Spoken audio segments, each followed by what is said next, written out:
tapos na kaming magkabit ng corner ng end flashing. Tingnan nyo na lang guys kung paano ito ginawa. Hello guys, karon doon na po ko himuon nga tutorial about sa box type and flashing. Kita nyo dia guys, gamitan og eskwela. Yan, badless. Hindi makita ang guhit guys, invisible yan.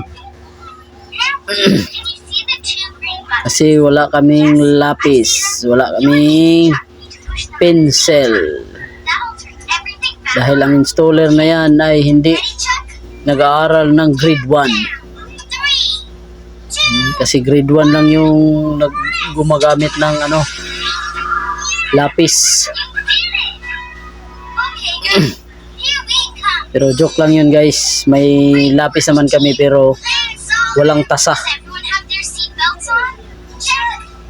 Yan, okay na yan. Ginugupitan.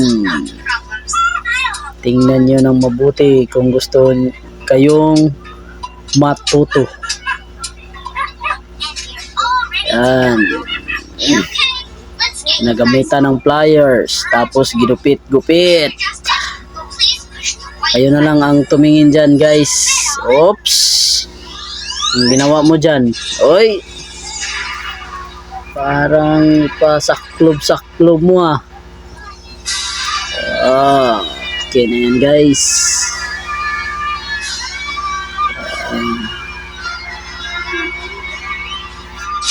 Kapit na yan matapos guys. Kunti na lang. Okay, good.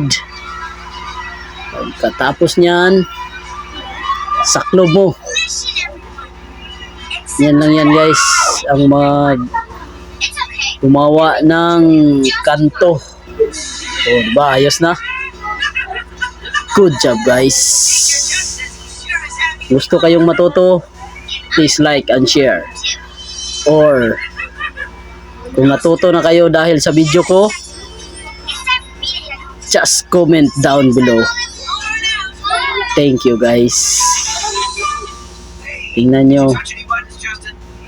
Wow, ang ganda ng kalalabasan. Yan ang resulta ng kanto ko guys.